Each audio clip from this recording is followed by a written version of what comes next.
Hello साथियों, नमस्कार। आप सभी का स्वागत है ज्ञान जीएस के यूट्यूब चैनल पर। तो जैसा कि आप सभी लोगों को पता है कि हमारी ज्योग्राफी की 1000 प्रश्नों की श्रृंखला लगातार आपके सामने प्रस्तुत होती आ रही है, जिसमें हम डेली बेस पर 4 बजे मिलते हैं और क्लास को एंजॉय करते हुए पढ़ते हैं। लेकिन मैंने आपको बताया था कि एक पॉइंट जो आपकी जिंदगी को बेहतर बनाएगा, जो आपको रिजल्ट तक लेके जाएगा, उसका पॉइंट का नाम है रिवीजन। हमें सबसे ज्यादा क्या करना चाहिए? रिवीजन करना चाहिए। जैसे मान लीजिएगा पहली क्लास पढ़ ली, दूसरी क्लास पढ़ ली, तीसरी पढ़ ली, आज हम चौथी क्लास का लेक्चर पढ़ रहे हैं।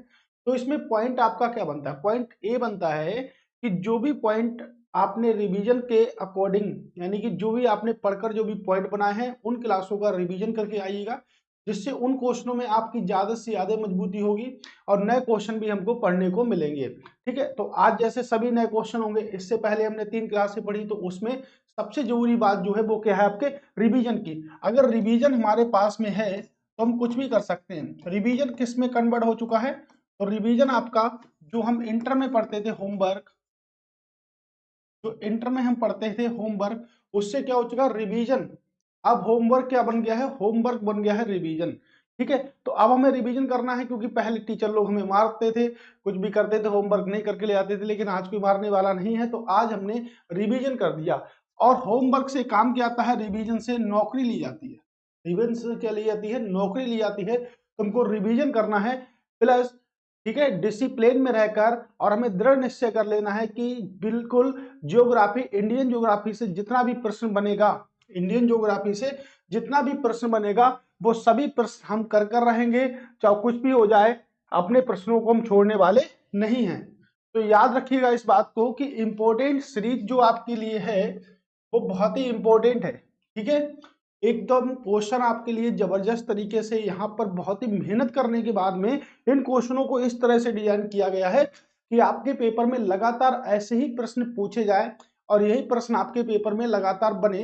क्योंकि मैंने देखा है कि वही प्रश्न बनते हैं जो यूपी टीजीटी, पीजीटी और आपके विभिन्न सारे एग्जामों में पूछे आते हैं। वो UP PCS, pre RO BO के पेपर पूछे आते हैं।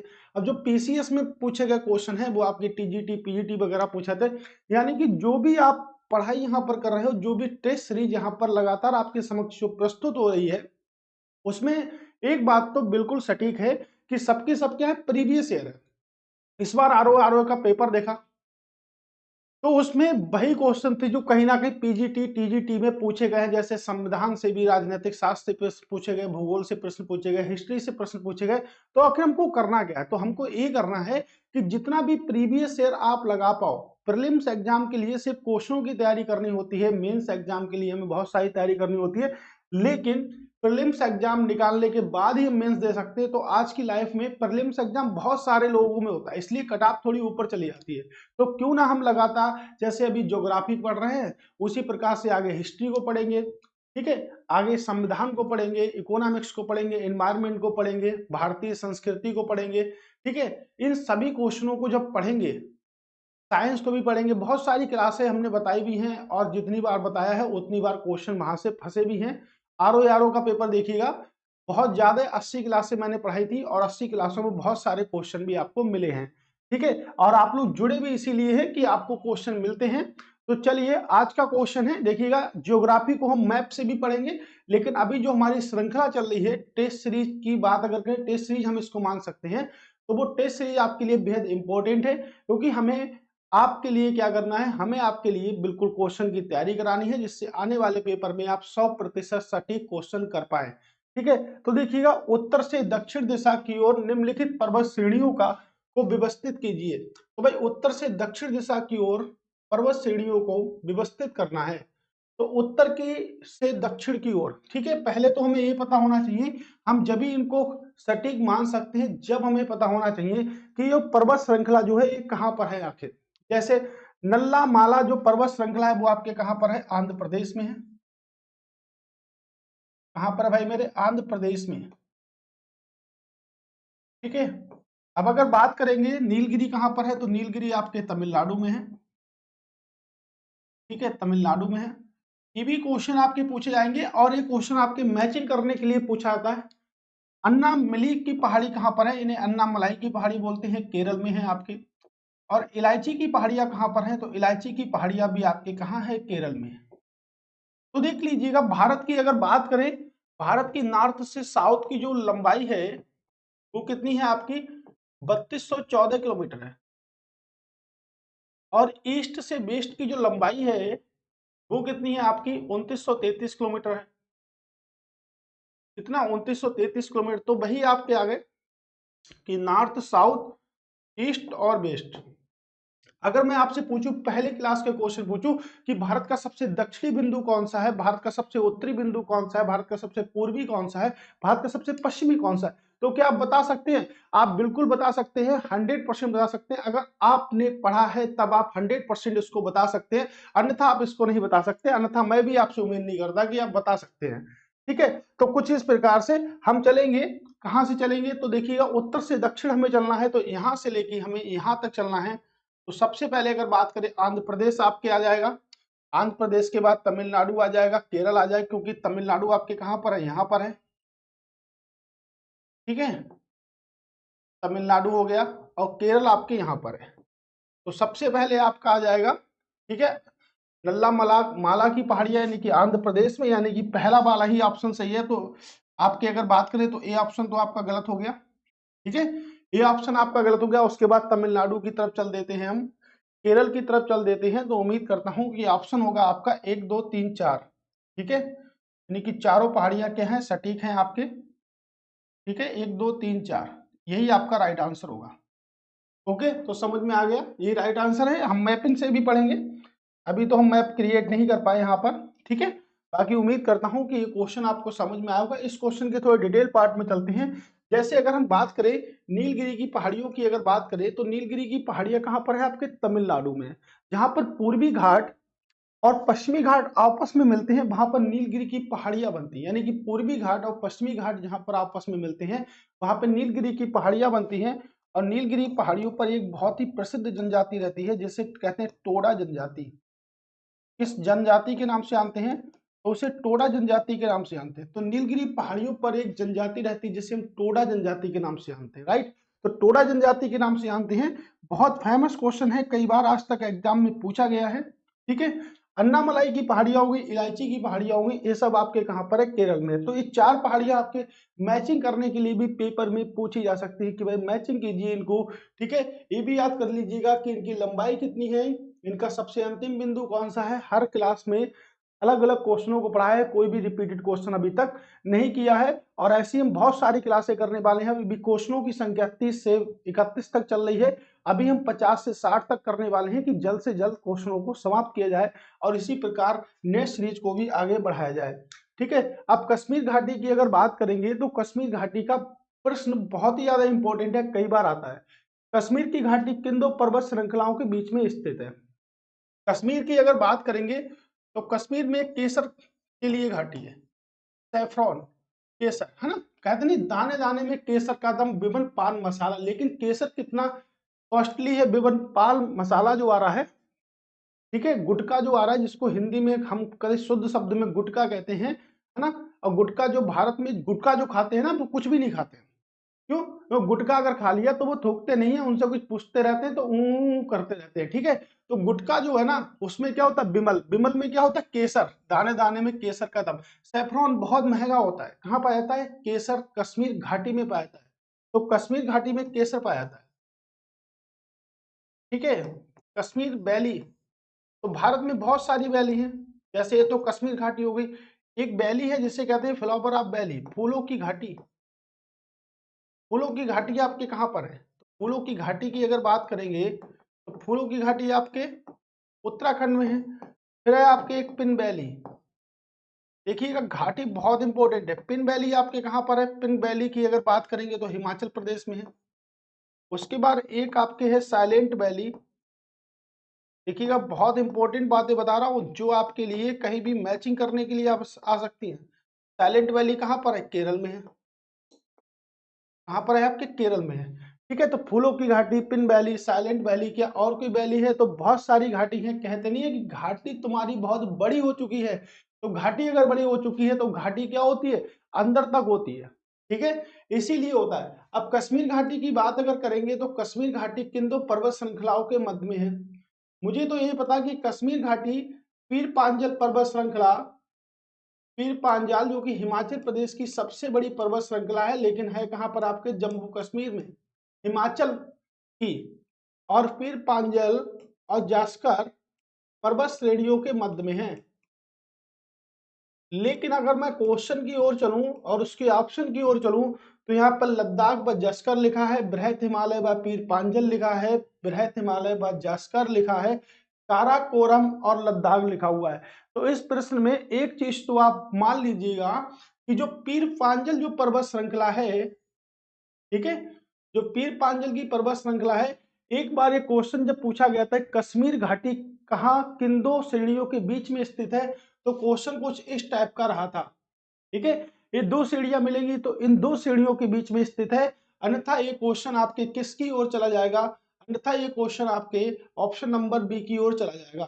ठीक है, तो आज तक कई बार दो टाइप से क्वेश्चन पूछा गया, किसी एग्जाम में किसी प्रकार का क्वेश्चन पूछा जाता है, अन्य एग्जाम में अन्य तरह का क्वेश्चन पूछा जाता है। तो बृहत हिमालय व पीर पांजल के मध्य में स्थित है, राइट।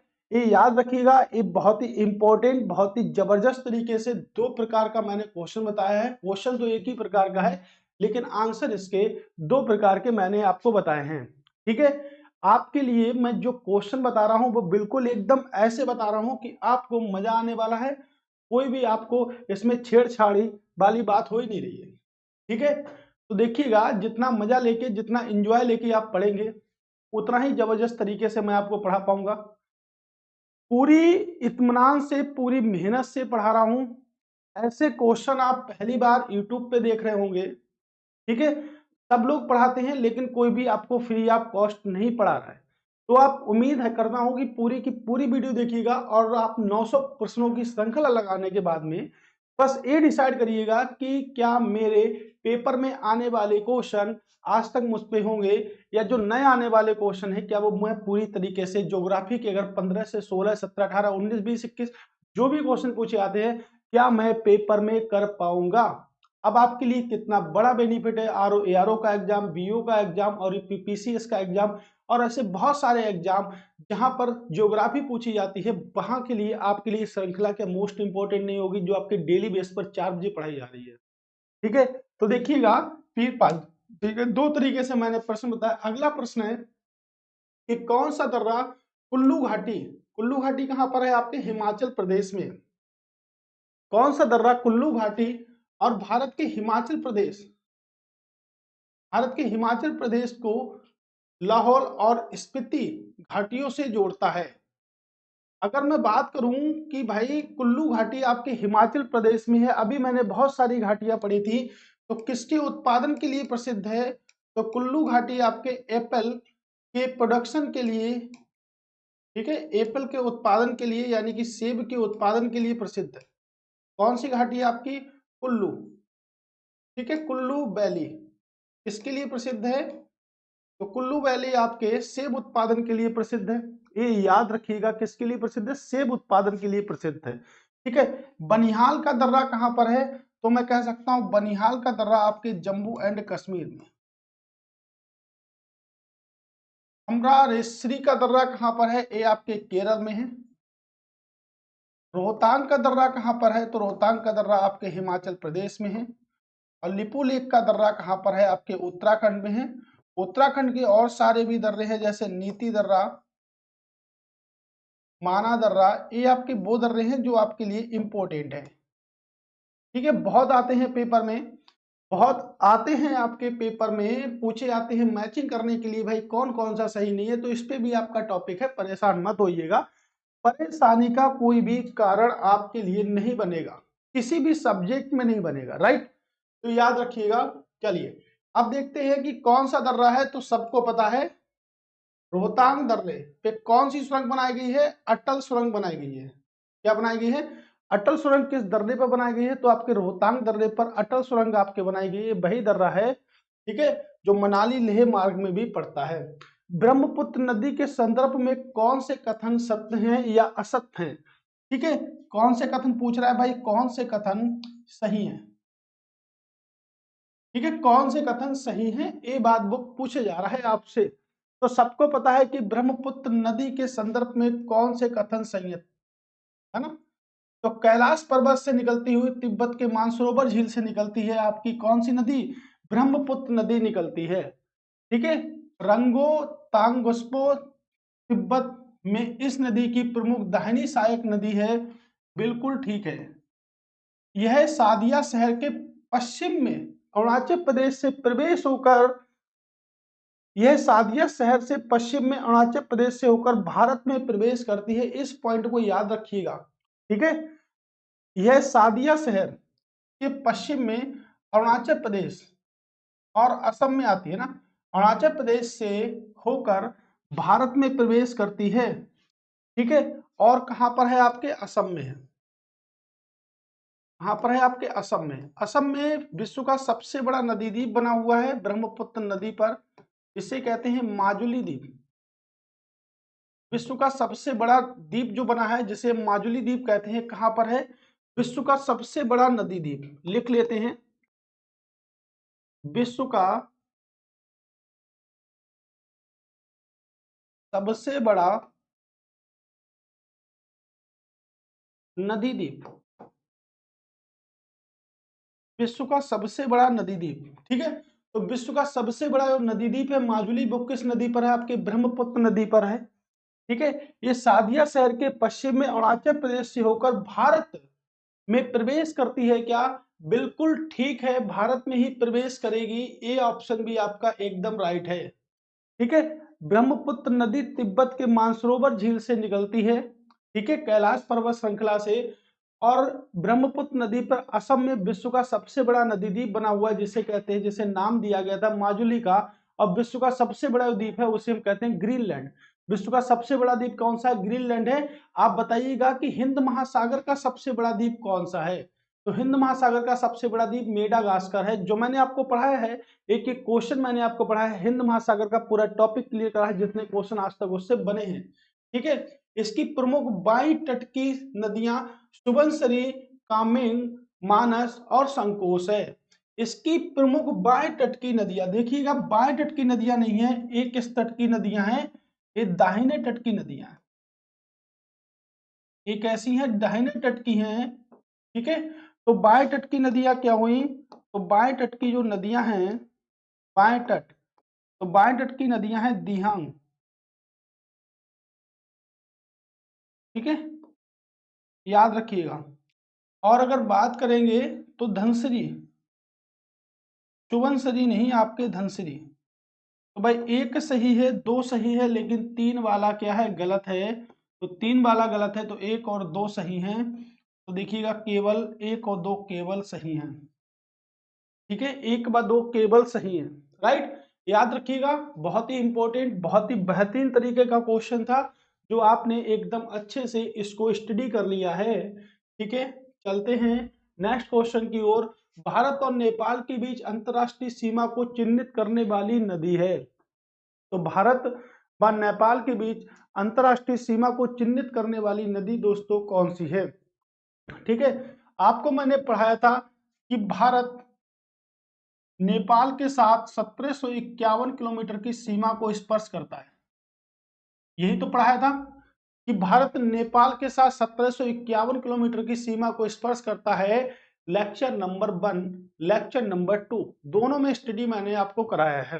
ठीक है, अब वो 5 राज्य कौन कौन से हैं? तो देखिएगा, उत्तर प्रदेश से सीमा स्पर्श करता है, उत्तराखंड से करता है, ठीक है, बिहार से करेगा, और सिक्किम से, सिक्किम से भी करता है, और वेस्ट बंगाल से भी करता है। यानी कि पांच पांच राज्यों से करता है। किससे करता है? 5 राज्यों से सीमा को स्पर्श करता है। ये तो बात आपको पता है, 5 राज्यों को सीमा को स्पर्श करता है। और कितने किलोमीटर की सीमा को स्पर्श करता है? 1751 किलोमीटर की सीमा को स्पर्श करता है।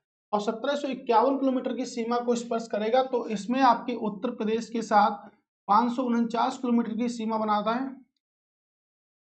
ठीक है, और याद रखिएगा 549 से लेकर आपको कहेंगे 569 भी दिखेगा, इसकी सीमा आपका बना रहा है, क्योंकि 569 ज्यादा सही है, इसकी सीमा बना रहा है।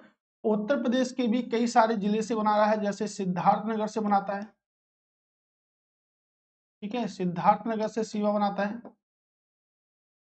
श्रावस्ती से सीमा बना रहा है, ठीक है, पीलीभीत,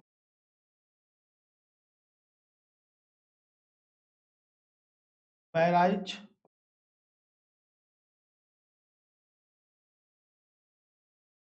बलरामपुर, ठीक है, बलरामपुर से भी सीमा बना रहा है, महाराजगंज से सीमा बना रहा है,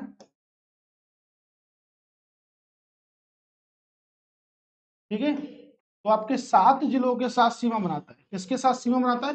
7 जिलों के साथ सीमा बना रहा है। कौन सीमा बना रहा है 7 जिलों के साथ में? नेपाल आपके उत्तर प्रदेश की 7 जिलों के साथ सीमा बना रहा है। एक पॉइंट आप याद रखिएगा, कितने जिलों के साथ सीमा बनाता है? 7 जिलों के साथ सीमा बनाता है, ठीक है। और प्रश्न है कि भारत और नेपाल के बीच अंतरराष्ट्रीय सीमा को चिन्हित करने वाली नदी है।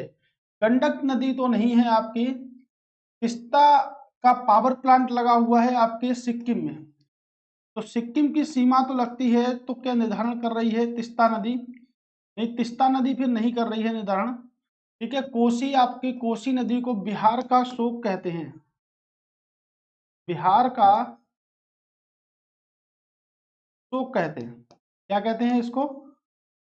इसको बिहार का शोक कहते हैं, राइट। तो क्या होगी आपकी? महाकाली नदी होगी, राइट। क्या होगा आपका? महाकाली नदी इसका राइट आंसर होगा, एकदम याद रखिएगा, ठीक है। कौन सा आंसर होगा आपका? महाकाली नदी, ठीक है। चलते हैं, ठीक है। अच्छा, 6, 1 2 3 4 5 6, 6 है, तो आपका 7वां है लखीमपुर खीरी। क्या होगा 7वां? लखीमपुर खीरी, ठीक है। 7वां क्या होगा आपका? लखीमपुर खीरी, ठीक है। चलते हैं नेक्स्ट क्वेश्चन की ओर चलते हैं। अगला क्वेश्चन क्या कहता है हमसे कि नेपाल से भारत में कौन सी नदी बहती है? तो नेपाल से भारत में कौन सी नदी बहती है? ये देखिएगा, भिलंगना पर आपका टिहरी बांध परियोजना बनी हुई है, टिहरी बांध। टिहरी बांध जो परियोजना है वो आपकी 2 नदियों पर है, एक तो भागीरथी और भिलंगना, ठीक है। क्या है आपकी? भिलंगना, टिहरी बांध परियोजना, राइट। आपके भिलंगना पर धौली गंगा, विष्णु प्रयाग, देखिएगा पंच प्रयाग जो मैंने पढ़ाए थे उसमें जो विष्णु प्रयाग है उसमें अलकनंदा प्लस धौली गंगा का मिश्रण है, तो कर्णाली, यही आंसर राइट है, ठीक है। ये राइट आंसर है ऑप्शन नंबर सी। एक एक क्वेश्चन, एक एक जबरदस्त फ्रेमिंग में आपके लिए, ठीक है। कावेरी नदी भारत के निम्नलिखित में से किन राज्यों में बहती है? तो कावेरी नदी किन राज्यों में बहती है? कावेरी देखिएगा आपके का से कावेरी कर्नाटक की ब्रह्मगिरी की पहाड़ियों से निकलती है, कर्नाटक की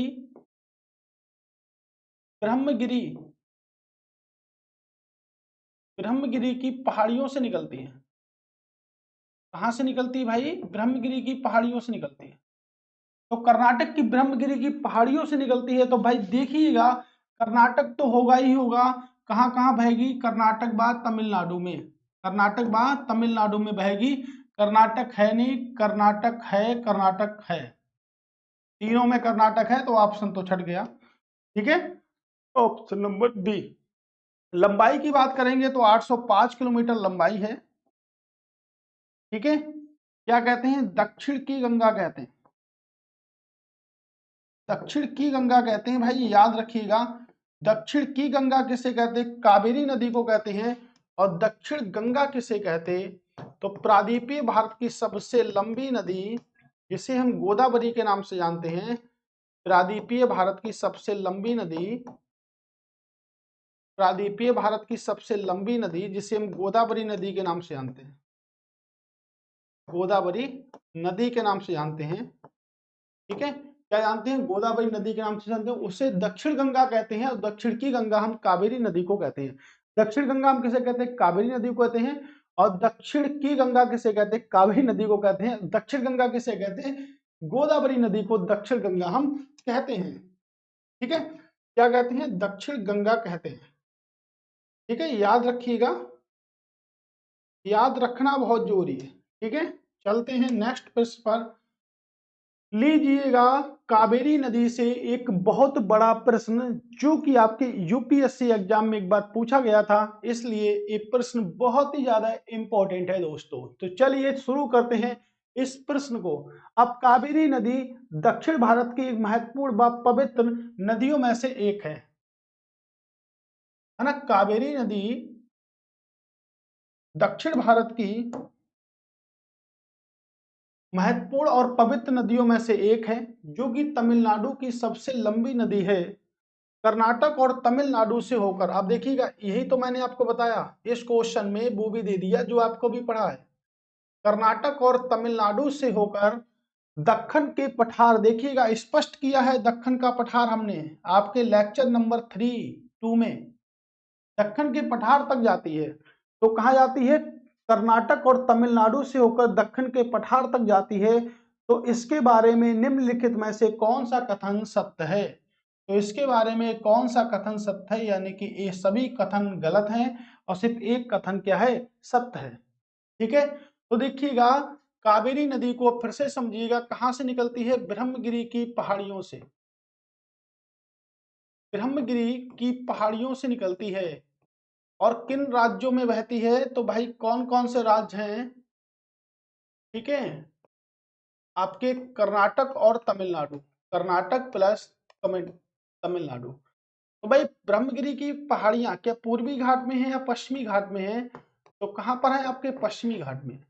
जब ब्रह्मगिरी की पहाड़ियां पश्चिमी घाट में है तो पश्चिमी घाट को हम किस नाम से जानते हैं? सह्याद्री के नाम से जानते हैं।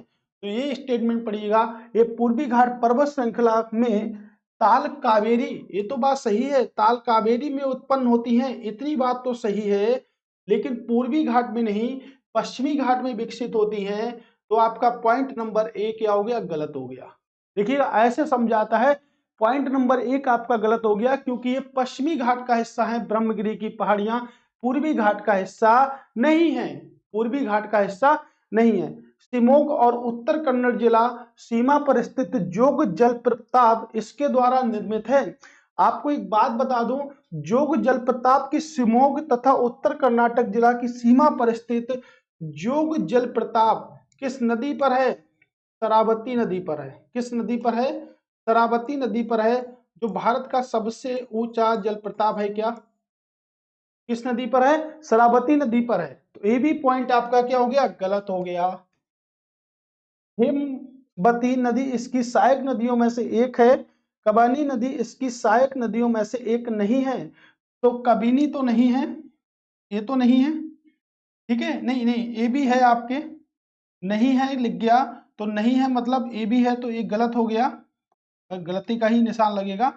तो आपका आंसर जो ठीक होगा वो हेमवती, हेमवती इसकी सहायक नदियों में से एक है। देखिएगा यूपीएससी के प्रश्न में बहुत ईमानदारी से करना होता है हमको, बहुत ईमानदारी से, बहुत अच्छा मेथड लगा के हमको करना होता है, अन्यथा हम इस प्रश्न को करने में बहुत बड़ी प्रॉब्लम क्रिएट हो सकती है हमें। तो भाई पश्चिमी घाट का हिस्सा है, पश्चिमी घाट को सह्याद्री कहते हैं, पूर्वी घाट की तुलना में नहीं, लेकिन ताल कावेरी में ही उत्पन्न होती है ब्रह्मगिरी की पहाड़ियों पर। ए पॉइंट स्टेटमेंट लेवल का सही था, लेकिन पूर्वी घाट से ए पॉइंट गलत हो गया। क्या होना चाहिए था? पश्चिमी घाट अगर होना चाहिए था तो ए वाला सही होता, तो 200 सही हो नहीं सकते। तो हेमवती, हेमा मालिनी की बात इसने कर दी, तो हेमा मालिनी कहाँ मिलेगी? कावेरी के साथ में मिलेगी, इतनी बात याद रखिएगा।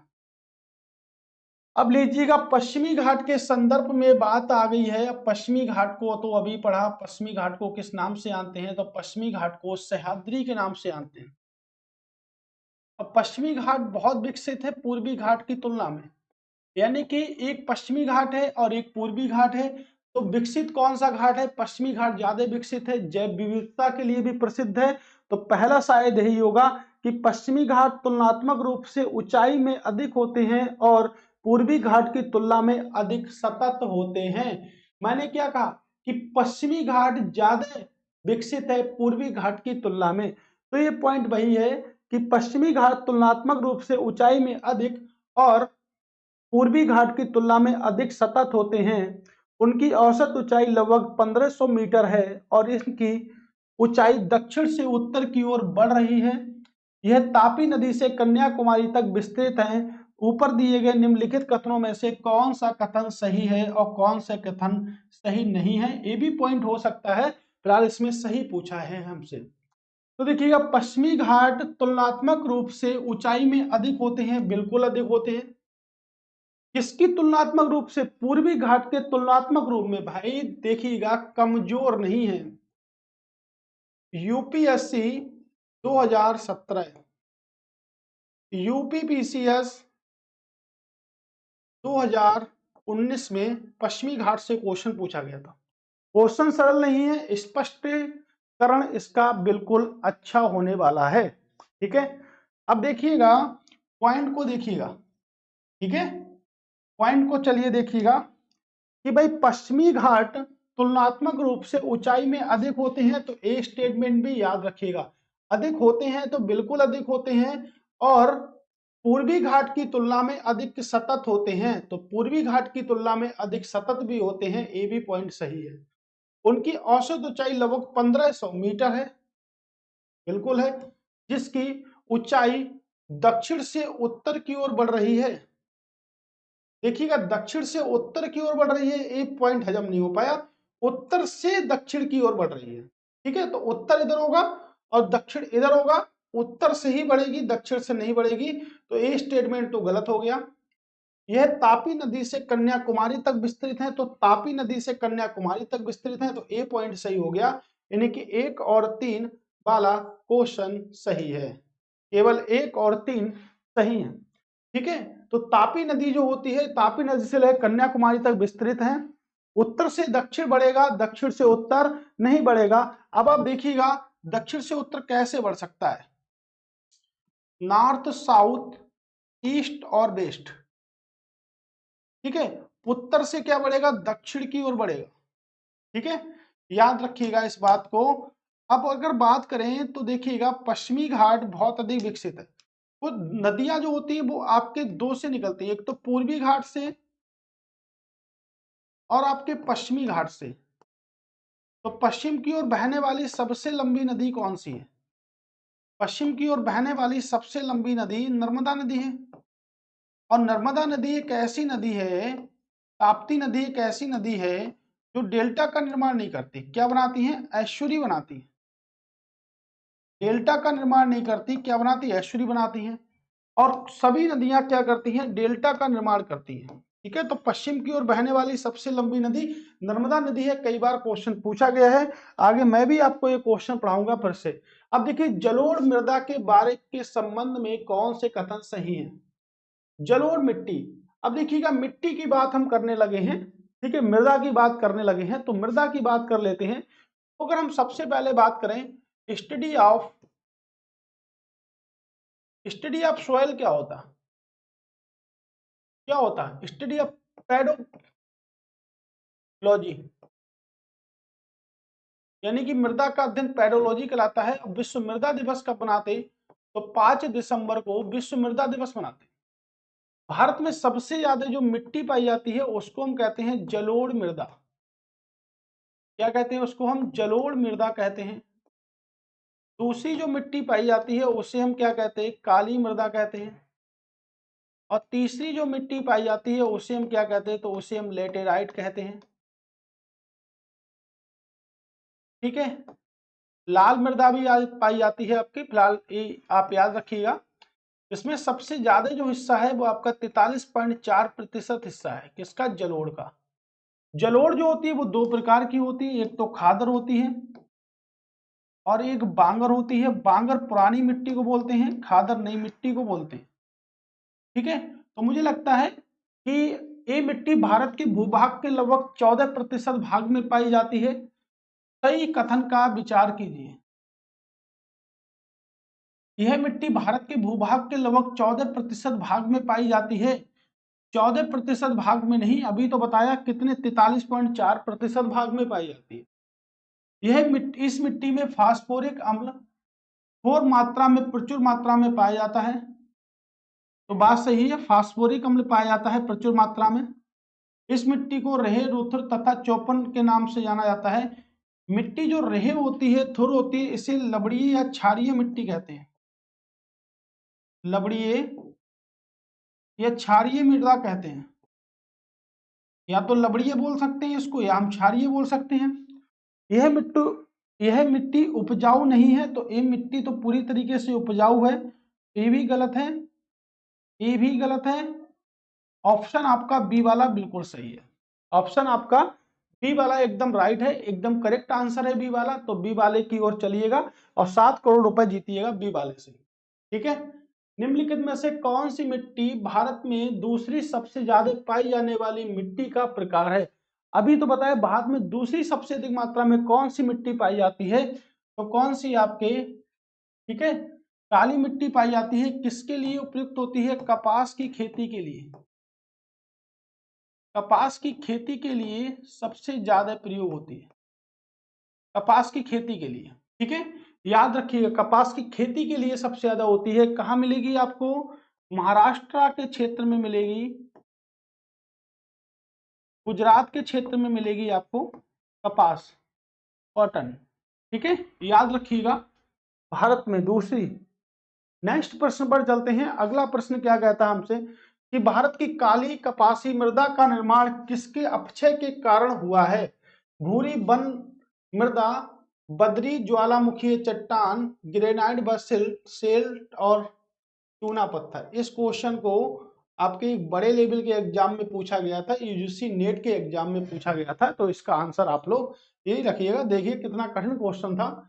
निम्नलिखित में से उत्तर पश्चिम भारतीय क्षेत्रों में शीतकालीन वर्षा का प्रमुख कारण क्या है? तो उत्तर पश्चिम, ठीक है। अब देखिएगा आप लोग, ठीक है, चलिए इसको छोड़िएगा।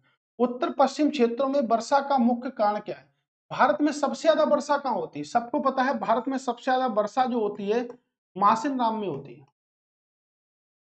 और भारत में दूसरा सबसे बड़ा जो वर्षा का क्षेत्र है उसे हम क्या कहते हैं? चेरापूंजी, यही तो है ना। और चेरापूंजी ये दोनों कहां पर है? ये आपके मेघालय में। और भारत में सबसे कम वर्षा कहां होती है? तो भारत में सबसे कम वर्षा आपके लेह में होती है।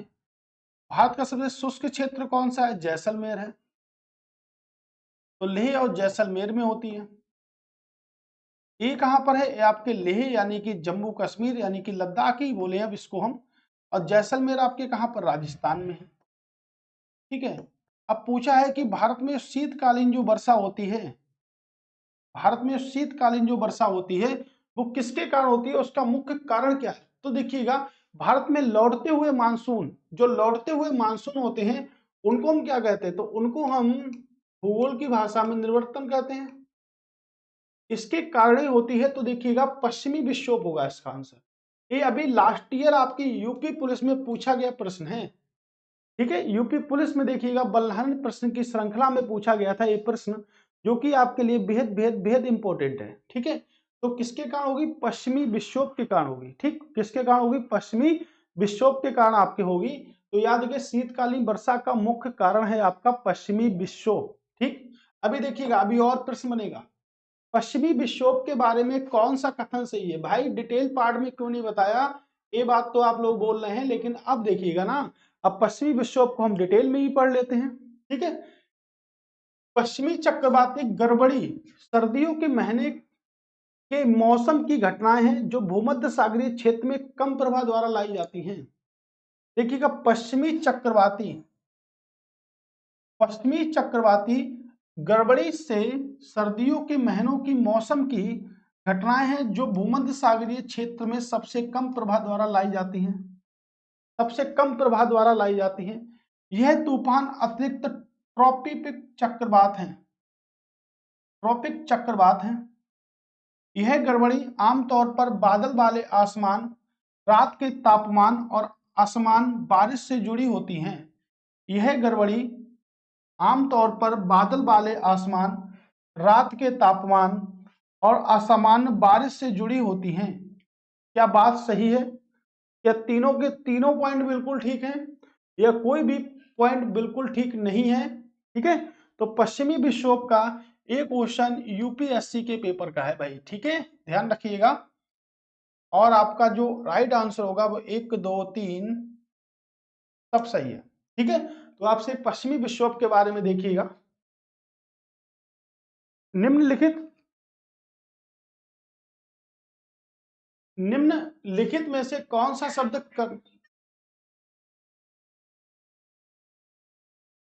निम्नलिखित में से कौन सा शब्द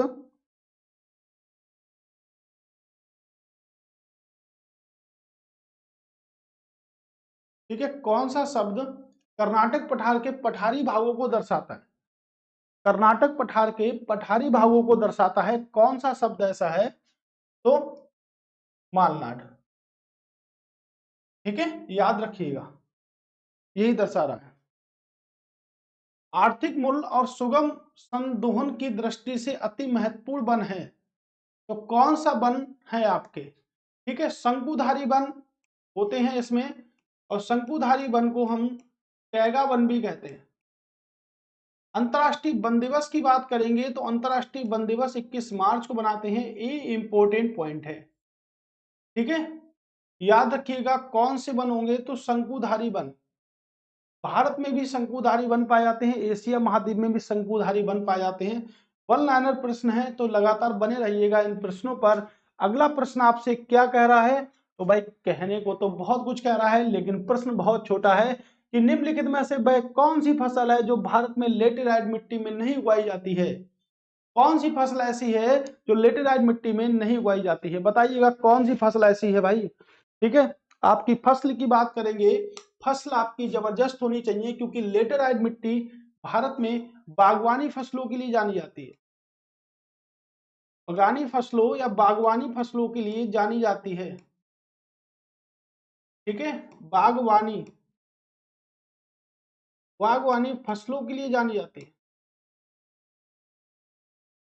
ठीक है, बागवानी फसलों के लिए जानी जाती है, राइट, याद रखिएगा। गेहूं, कॉफी, रबड़ और काजू कौन होगी आपकी? गेहूं। आंसर कौन सा नहीं है? तो ये तो सब बागवानी फसलें हैं ना, इसलिए आपकी कहां काजू कतली मत खाओ। काजू कतली खा के क्या करोगे? पहले काजू कतली लायक कमा तो लो, है ना, बहुत महंगी आ रही है। एक दिन खा लोगे, 2 दिन खा लोगे, 3 दिन खा लोगे, पिताजी के रुपए से कितना खाओगे? कब तक इंजॉय करोगे? है ना, जिसको मिलना है देखिएगा, सिंपल सा फार्मूला है। जो अमीर है, पहली बात तो अमीर गरीब कुछ होता नहीं है, पहला कॉन्सेप्ट ये है। देखिएगा, कोई प्राइवेट नौकरी के लिए तैयारी नहीं करता, सब किस नौकरी के लिए तैयारी करते हैं? गवर्नमेंट जॉब के लिए, है ना, गवर्नमेंट जॉब के लिए सब नौकरी करते हैं। प्राइवेट के लिए सिलेक्ट होने के बाद में ट्रेनिंग होती है, इसमें पहले से हमें तैयारी करनी पड़ती है। तो प्राइवेट जॉब के लिए नहीं तैयारी करता, हो सकता है 1-2 आदमी हो जो बहुत ही भाग्यशाली हो, प्राइवेट के लिए भी नौकरी के लिए आपकी तैयारी कर रहा है। ठीक है, तो देखिएगा, जो हमारा पैसा है ना, गरीबी, मिडिल क्लास, गरीबी दूर करने का एक ही कारण है कि नौकरी पालो या कुछ अच्छा काम कर लो जिससे आपकी गरीबी दूर हो जाए, वरना आपकी गरीबी दूर नहीं हो सकती। 50-60 हजार रुपए महीना आने लगेगा तो आपकी गरीबी दूर हो सकती है, आपका खाना बदल सकता है, हर चीज बदल सकती है आपकी। ठीक है, तो इसीलिए पढ़ो। कॉफी तो पी लोगे, काजू कतली भी खा लोगे, सब कुछ खा लोगे, कोई खाने वाली परेशान नहीं, कोई परेशानी नहीं है, लेकिन किसी की कमाई से कितने दिन? 1 दिन, 2 दिन, 3 दिन, 4 दिन, महीने भर या पूरी जिंदगी भर खा लोगे? अपना पैसा पूरी जिंदगी भर खा सकते हो, लेकिन जितनी मेहनत, जितना अभी आप पॉइंट पे रहेंगे, जितना अभी आप लगातार मेहनत करेंगे, वही आपको आगे की 60 साल की जिंदगी अच्छे से जिया देगी। मान लीजिएगा 25 साल की एज है, 24 साल की एज है, 22 साल की है, अगर हम 2-3 महीने नहीं 2-3 साल अगर अच्छे से तैयारी कर लेते हैं, तो अगली 60 साल की जिंदगी जो होगी ना, वो एकदम जबरदस्त तरीके से होगी, और ऐसे तरीके से होगी कि उसमें इंजॉयमेंट इंजॉयमेंट ही होगा। ठीक है, बाकी आपका कुछ भी नहीं होगा। अगर आपने नौकरी नहीं कर पाए या आप एक सफल कोई काम नहीं कर पाए, तो 60 साल की जिंदगी सिर्फ परेशानियों में ही बीतेगी, इसके अलावा कुछ भी नहीं होगा। ठीक है, तो याद रखिएगा, गेहूं क्या होगी? गेहूं। ठीक है, अगला क्वेश्चन, तमिलनाडु में शीत ऋतु में वर्षा होने का कारण क्या है? तो तमिलनाडु में शीत ऋतु में वर्षा होने का कारण क्या है? उत्तर पूर्वी मानसून। ये देखो, ये भी क्वेश्चन भी पूछा गया था, इसमें पश्चिमी विक्षोभ नहीं होगा, क्या होगा? उत्तर पूर्वी मानसून। निम्नलिखित में से किस मानसून में भारत में सर्वाधिक वर्षा होती है? मानसून। भारत की जलवायु कैसी है? मानसूनी है। भारत की जलवायु कैसी है? तो जलवायु है मानसूनी। और मानसून, मानसूनी बोले या मानसून बोले या मानसूनी बोले, किस भाषा का शब्द है? अरबी भाषा का। किस भाषा का शब्द है? तो भाई कह सकते हैं अरबी भाषा का शब्द है। अरबी भाषा का शब्द है। तो दक्षिण पश्चिम मानसून से भारत में सबसे अधिक वर्षा होती है। किस मानसून से सबसे अधिक वर्षा होती है? दक्षिण पश्चिम मानसून से भारत में सबसे अधिक वर्षा होती है। ठीक है, याद रखिएगा, दक्षिण पश्चिम मानसून से। निम्नलिखित कौन सा क्षेत्र धान का कटोरा कहलाता है? कौन सा क्षेत्र धान का कटोरा कहलाता है? क्षेत्र की बात तो बाद में करेंगे, पहले बात कर लेते हैं कौन सा राज्य कहलाता है। कौन सा राज्य कहलाता है? छत्तीसगढ़। छत्तीसगढ़ जो होता है वो धान का कटोरा कहलाता है। अब क्षेत्र देखेंगे, गंगा सिंधु मैदानी क्षेत्र, नहीं भाई, गंगा सिंधु मैदानी क्षेत्र नहीं कहलाता है। गंगा सिंधु मैदानी क्षेत्र में सबसे ज्यादा जलोढ़ मृदा होती है। ये भी क्वेश्चन पूछा गया कि जलोढ़ मिट्टी कहां पर होती है सबसे ज्यादा? तो गंगा सिंधु के मैदान पर होती है सबसे ज्यादा। उत्तरी पूर्वी क्षेत्र में तमिलनाडु में वर्षा होती है, अभी पढ़ा। कहां पर वर्षा होती है? तमिलनाडु में वर्षा होती है। कृष्णा गोदावरी डेल्टा क्षेत्र, तो कृष्णा गोदावरी डेल्टा क्षेत्र में जो वर्षा होती है वो कैसे वर्षा होती है? वर्षा नहीं होती, धान का कटोरा कहते हैं। कृष्णा बात करेंगे तो देखिएगा, प्रादीपीय भारत की दूसरी सबसे लंबी नदी, प्रादीपीय भारत की दूसरी सबसे लंबी नदी, दूसरी सबसे लंबी नदी, क्या लंबाई है इसकी? 1465 किलोमीटर। 1465 किलोमीटर है क्या? नहीं। कितने किलोमीटर लंबाई है इसकी? लंबाई मैंने कल भी 1465 लिख दी थी। कितनी है? 1400 किलोमीटर है अप्रोक्स। और गोदावरी प्रादीपीय भारत की सबसे लंबी नदी है। प्रादीपीय भारत की सबसे लंबी नदी है, जिसकी लंबाई की बात करेंगे तो 1465 किलोमीटर है। ठीक है, अब देखिएगा, गोदावरी नदी जो है वो त्र्यंबकेश्वर से निकलती है। कहां से निकलती है? त्र्यंबकेश्वर से निकलती है। और जो आपकी कृष्णा नदी है वो कहां से निकलती है? वो महाबालेश्वर की पहाड़ियों से निकलती है। कहां निकलती है? महाबालेश्वर की पहाड़ियों से निकलती है। ठीक है, तो इन क्षेत्र में यानी कि महाबालेश्वर की पहाड़ियां और आपके त्र्यंबकेश्वर के क्षेत्र में, यहां पर भी धान का कटोरा हम कह सकते हैं। छत्तीसगढ़ को भी हम धान का कटोरा कह सकते हैं, और कृष्णा गोदावरी डेल्टा क्षेत्र को भी धान का कटोरा हम कह सकते हैं। ठीक है, क्या कह सकते हैं? धान का कटोरा कह सकते हैं। गोदावरी नदी पर सिंचाई परियोजना बनी है जिसे जायकवाड़ी परियोजना कहते हैं। जायकवाड़ी सिंचाई परियोजना कहते हैं, जो विश्व की नहीं, भारत की सबसे बड़ी सिंचाई परियोजना है। ठीक है, इस बात को भी याद रखिएगा, भारत की सबसे बड़ी सिंचाई परियोजना है। निम्नलिखित में से किन नदियों पर डेल्टाई भागों में मैंग्रोव वन पाए जाते हैं? तो मैंग्रोव वन किन नदियों पर पाए जाते हैं? तो मैंग्रोव कहां पाए जाएंगे? भारत में मैंग्रोव जो पाए जाते हैं वो सुंदरबन, यानी कि पश्चिम बंगाल में मिलेंगे, और अंडमान निकोबार द्वीप समूह में मिलेंगे। मैंग्रोव वनस्पति अंडमान निकोबार द्वीप समूह में मिलेंगे। ठीक है, अब देखिएगा, गंगा मिलेगा, गोदावरी मिलेंगे, कृष्णा मिलेंगे, यानी कि तीनों में मिलेगा। ठीक है, तीनों पर मिलेगा मैंग्रोव, आपके तीनों पर ही मिलेगा। Okay, overall. और मैंग्रोव वनों को हम किस वनों के नाम से जानते हैं? ज्वारीय वनों के नाम से जानते हैं। मैंग्रोव वनों को हम ज्वारीय वनों के नाम से जानते हैं। किन वनों के नाम से जानते हैं? ज्वारीय वनों के नाम से भी जानते हैं। किसको? मैंग्रोव को। निम्नलिखित में से कौन सा मैंग्रोव वनों के बारे में सत्य कथन नहीं है? तो मैंग्रोव वनों के बारे में सत्य कथन नहीं है, कौन सा सत्य कथन नहीं है? ठीक है, 1500 मीटर से 2500 मीटर की ऊंचाई पर अधिकांश पेड़ शंकुकार आकार के होते हैं। 1500 मीटर से 2500 मीटर की ऊंचाई पर अधिकांश पेड़ शंकुकार आकार के होते हैं क्या? वे मुख्य रूप से पश्चिम बंगाल के सुंदरबन और अंडमान निकोबार द्वीप समूह में पाए जाते हैं। तो ये तो पॉइंट अभी मैंने पढ़ा है, ये तो ठीक है। इन वनों का नाम सुंदरी नामक मैंग्रोव वृक्षों की पेड़ों की प्रसिद्ध प्रजाति के नाम पर पड़ा, तो ये भी सही है। यह वन खारे पानी में जीवित रह सकते हैं, तो यह वन खारे पानी में जीवित रह सकते हैं, यानी कि यही ऑप्शन आपका सही नहीं है। ऑप्शन नंबर ए वाला आपका सही नहीं है। ठीक है, याद रखिएगा ऑप्शन नंबर ए आपका सही नहीं है। ठीक है, ठीक।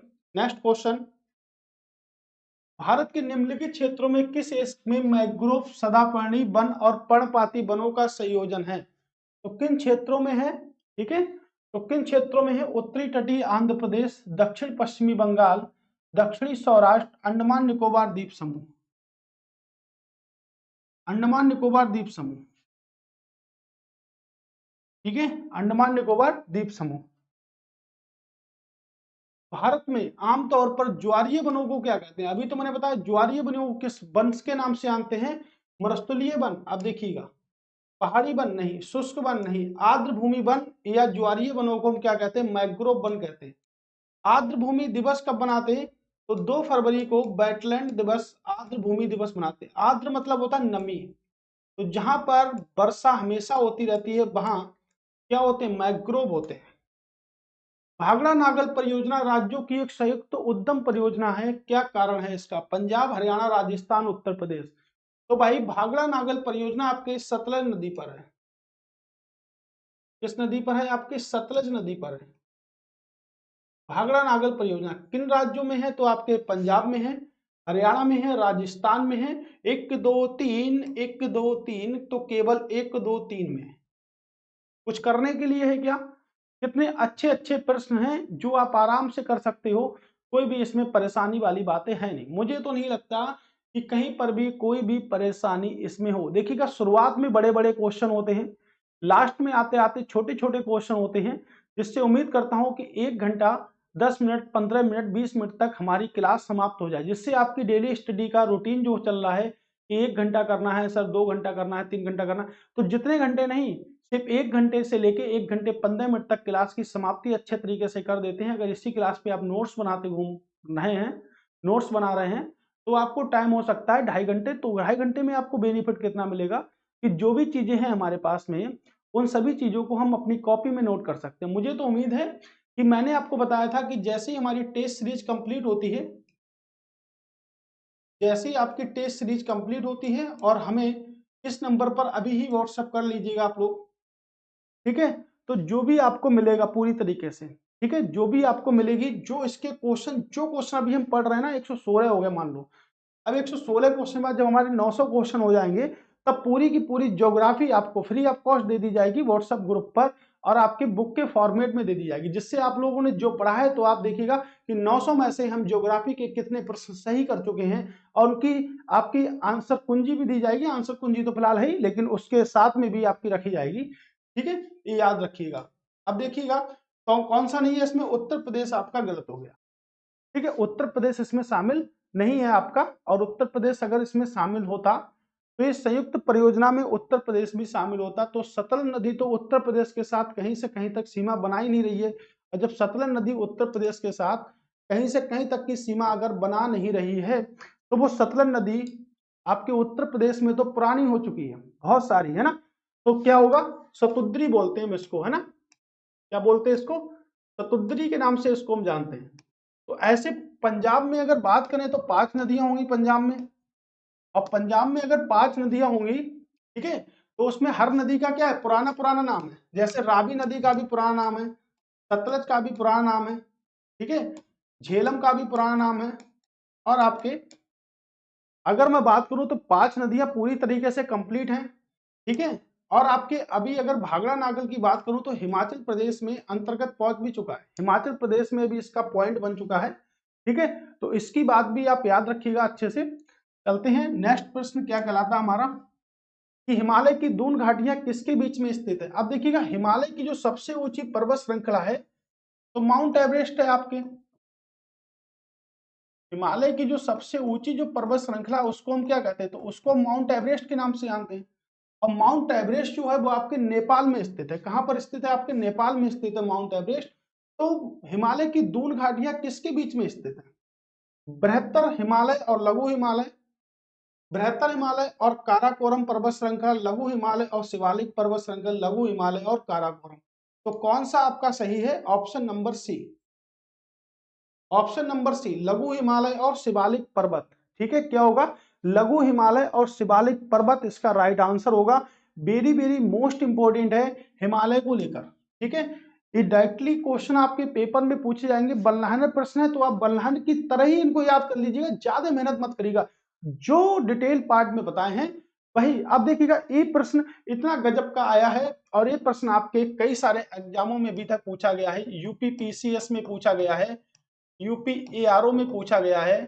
ठीक है, और आपके जीआईसी के पेपर ज्योग्राफी के अंतर्गत पूछा गया था, पीजीटी में भी पूछा गया था, टीजीटी में भी पूछा गया था। ठीक है, तो ये देखिएगा सभी प्रश्न पूछे गए हैं और इन सभी प्रश्नों पर जो सटीक बात बैठती है वो यही कहलाती है हमारी कि भाई कभी ना कभी तो इन प्रश्नों पर चर्चा की जाए। और 900 प्रश्न करने के बाद मैं उम्मीद करता हूं कि 900 क्वेश्चन करने के बाद इंडियन ज्योग्राफी को पूरी तरह से कंप्लीट कर लिया जाएगा।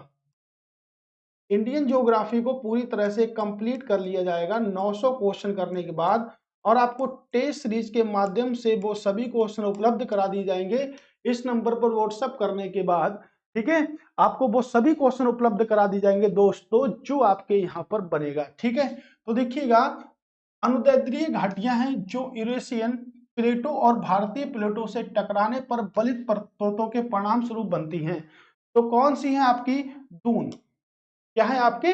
दून है। क्या है आपके? दून है। ठीक, अब अगला देखिएगा, भारत के मरु राष्ट्रीय उद्यान के संदर्भ में निम्नलिखित में से कौन से कथन सही है? मरु उद्यान के संदर्भ में कौन से कथन आपके सही है? यह 2 जिलों में है आपके, तो 2 जिले राजस्थान में है। सबसे पहले तो राजस्थान में है। ठीक है, कहां पर? राजस्थान में। तो राजस्थान के बाड़मेर में, और क्या है? जैसलमेर में। राजस्थान के बाड़मेर और जैसलमेर में है। ठीक है, ये याद रखिएगा। उद्यान के अंदर कोई मानव आवास स्थल नहीं है, तो 2 जिलों में विस्तृत है। बिल्कुल ठीक है। उद्यान के अंदर कोई मानव वास स्थल नहीं है, तो मानव तो रहते हैं इस उद्यान के अंदर, तो ये तो गलत हो गया। ये ग्रेट इंडियन बस्टर्ड के प्राकृतिक आवासों में से एक है। बिल्कुल ठीक है। इनकी 1 और 3 सही है, तो 1 और 3 को ले लेते हैं।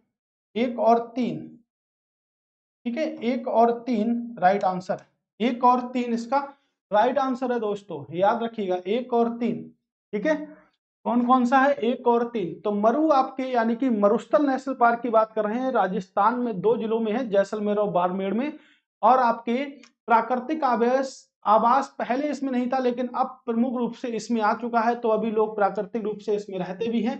ठीक है, कोई मानव वास नहीं है, तो गलत है। छत्तीसगढ़ की बैलीडीला खाने किस लिए प्रसिद्ध हैं? तो देखिएगा, छत्तीसगढ़ की बैलीडीला खाने हो गई, अनेक राज्यों की जो खाने हो गई, वो सभी हमको आनी चाहिए। तो अभी तो सिर्फ हम एक पढ़ रहे हैं। ठीक है, तो छत्तीसगढ़ की जो बैलाडीला जो खाने हैं, ठीक है, बैलाडीला, बैल वाली डीला को खाने कौन सी हैं आपके? लहो, लहो अयस्क के लिए प्रसिद्ध है। बैलाडीला की खाने लौह अयस्क के लिए प्रसिद्ध है। सबसे अच्छा जो लोहे का जो रूप होता है उसे हम कहते हैं हेमेटाइट। क्या कहते हैं? हेमेटाइट कहते हैं। अयस्क होते हैं आपके, लोहे के अयस्क होते हैं हेमेटाइट, मैग्नेटाइट, ये लोहे के अयस्क होते हैं। सबसे अच्छा जो लोहा होता है उससे हम पिटवा लोहा कहते हैं। कौन सा लोहा कहते हैं? पिटवा, जो रेलगाड़ियों के डिब्बे में प्रयोग होता है। क्या कहते हैं? इसे हम ढलवा लोहा कहते हैं। क्या कहते हैं? इसे हम ढलवा लोहा कहते हैं, पिटवा लोहा कहते हैं, ढलवा लोहा कहते हैं। ठीक है, रेलगाड़ियों के डिब्बे में। ठीक है, मैग्नेटाइट पूछा था, मैग्नेटाइट अयस्क में लोहे की प्रतिशतता कितनी होती है? तो लोहे की प्रतिशतता आपके, ठीक है, 72% होती है। ये कई बार क्वेश्चन आपके पेपर में पूछा गया है दोस्तों, कई बार पूछा गया है। ठीक है, ये याद रखिएगा। तो लौह अयस्क, ये लौह अयस्क है आपका। और छत्तीसगढ़ की बैलाडीला खाने किस लिए प्रसिद्ध है? तो लौह अयस्क के लिए प्रसिद्ध है। तो ऑप्शन आपका ए राइट आंसर हो गया। किसके लिए प्रसिद्ध है?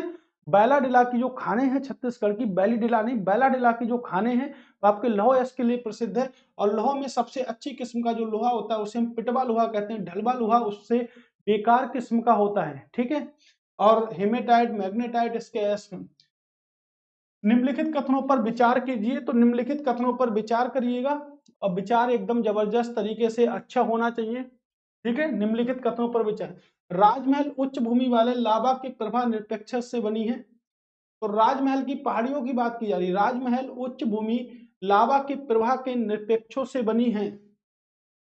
बुंदेलखंड नाइस भारत के प्राचीनतम अर्ध महाकल्पीय शैलों की हैं। निम्नलिखित में से सही कथन है। तो राजमहल की पहाड़ियां आपके कहां पर हैं? राजमहल की पहाड़ियां मालवा के पठार मध्य प्रदेश साइड में बनती हैं। आपके लावा के प्रभाव के निरपेक्षों से बनी है, तो बिल्कुल बनी है। बुंदेलखंड नाइस भारत के प्राचीनतम अर्ध महाकल्पीय शैलों की हैं, तो ये भी ठीक है। ठीक है, इस पे तो चर्चा बहुत सारी हो सकती थी, लेकिन आप चर्चा ज्यादा मत करिएगा। ठीक है, ज्यादा चर्चा करने की हमें इस पे जरूरत नहीं है। तो देखिएगा, एक क्वेश्चन 1 और 2 दोनों के दोनों क्या ठीक है? दोनों के दोनों क्वेश्चन आपके ठीक है, एकदम जबरदस्त तरीके से क्वेश्चन आपके बन रहे हैं। ठीक है, और एकदम पॉइंट टू पॉइंट क्वेश्चनों को बताया गया है आपके लिए। ठीक है, तो पॉइंट टू पॉइंट क्वेश्चन बने हैं। तो आज हमने कंप्लीट कर लिए हैं 121 क्वेश्चन। 121 क्वेश्चनों को अगर हमने कंप्लीट कर लिया है, तो एक बात आप याद रखिएगा। ठीक है, अब देखिएगा 121 क्वेश्चन हमारे कंप्लीट हो गए। तो 2 मिनट की बात आप लोग और सुन लीजिएगा कि कल जब हम 5वीं क्लास पर स्टडी करने आए, तब क्या करना है आपको? सबसे पहला आपको रिवीजन करना है ना, रिवीजन। ये आप रिवीजन इक्वल आप होमवर्क को मान लें। मैंने शुरुआत में ही बताया था, रिवीजन आप लोग होमवर्क को मान लें। तो सबसे पहला पॉइंट आपको क्या करना है? सबसे पहला पॉइंट आपको रिवीजन करके आना है। क्या करके आना है दोस्तों? तो सबसे पहले आपको रिवीजन करके आना है कि जो हमने 4 क्लासें अभी तक पढ़ी हैं, जब हम 5वीं क्लास में एंट्री करेंगे तो हमारा रिवीजन का कॉन्सेप्ट एकदम जबरदस्त, एकदम अच्छे तरीके से होना चाहिए। तो सबसे पहले क्या करना है? आपको रिवीजन करना है। जब आप रिवीजन कर लेंगे पूरी तरीके से, तो आपके जो भी प्रॉब्लम्स होंगे, जो भी आपकी परेशानियां होगी, वो आप लोग ठीक है हमें बताइएगा। व्हाट्सअप नंबर भी है आपके लिए। ठीक है, व्हाट्सअप नंबर मैंने आपको दिखाया है, ये देखिएगा, ये व्हाट्सअप नंबर भी है यहाँ पर। ठीक है, तीसरा पॉइंट, आप लोग नोट जरूर बना लीजिएगा, क्योंकि अगर हम 900 प्रश्न की श्रृंखला आपको देते हैं, तो मुझे उम्मीद है कि 900 में से आपके 900 ही सही होंगे, क्योंकि 900 तो 900 हमने पढ़े, और 900 अगर आपने सही कर दिए, तो मैं उम्मीद करता हूं कि जो सीरीज मैं आपके लिए चला रहा हूं, जो सीरीज मैं आपके लिए दिल से चला रहा हूं, वो मैं उम्मीद करता हूं कि वो मैं आपके लिए पूरी तरीके से समाप्त कर दूंगा। बिल्कुल रोकूंगा नहीं जब तक मैं कंप्लीट नहीं कर देता हूं। संडे को भी क्लास रहेगी, कोई भी छुट्टी नहीं रहने वाली है संडे को। होली पर भी क्लास आपकी रहेगी, हर टाइम पर आपकी क्लास रहेगी, कभी भी आपकी क्लासेस समाप्त नहीं होने वाली। अभी देखिएगा, अभी यहाँ से हम पढ़ रहे हैं, हो सकता है हम हिस्ट्री को भी आपकी होली के बाद में स्टार्ट कर दें। ठीक है, हिस्ट्री क्लासें भी आपके लिए शुरुआत रहेंगी। जो हिस्ट्री क्लासें अब रहेंगी शुरुआत में, तो उसकी टाइमिंग आपके मॉर्निंग बैच पे 7 बजे या 8 बजे के समथिंग रहेगी। ठीक है, हिस्ट्री क्लास, उसमें भी हम 30-30 क्वेश्चनों को हम डिवाइड करेंगे और अच्छे से आपके लिए बताएंगे। और उसमें हो सकता है कि आपको हम चैप्टर वाइज ही समझाएं पूरी तरीके से, क्लास को पूरे एंजॉय तरीके से पढ़ेंगे। ठीक है दोस्तों, चलिए कोई बात नहीं, लास्ट काम और कर लीजिएगा, चैनल को सब्सक्राइब कर लीजिएगा। वॉच अगर कंप्लीट किया है तो बहुत बहुत धन्यवाद आपके लिए। ठीक है, जितना धन्यवाद आपको मैं बोल सकता हूं, आप बिल्कुल तैयार रहिएगा, लगातार बने रहिएगा। ज्ञान जीएस और ज्ञान जीएस आपके लिए ज्योग्राफी, हिस्ट्री सभी की श्रृंखलाओं पर काम चल रहा है, टेस्ट सीरीजों पर भी काम चल रहा है। इस बार फ्री ऑफ कॉस्ट देंगे, लेकिन एक चीज जरूर, सिलेक्शन के बाद बताइएगा जरूर, प्री एग्जाम निकलने के बाद बताइएगा जरूर कि सर कितना पेपर फंसा है। और उम्मीद करता हूं कि 100% पेपर फंसा के दूंगा इस बार प्रीलिम्स एग्जाम का। ठीक है, बहुत मेहनत कर रहा हूं मैं इस बात पे, और आप भी करिएगा। ठीक है, थैंक्स फॉर वॉचिंग दोस्तों, दोबारा फिर से मिलेंगे, तब तक के लिए टाटा बाय बाय, जय हिंद।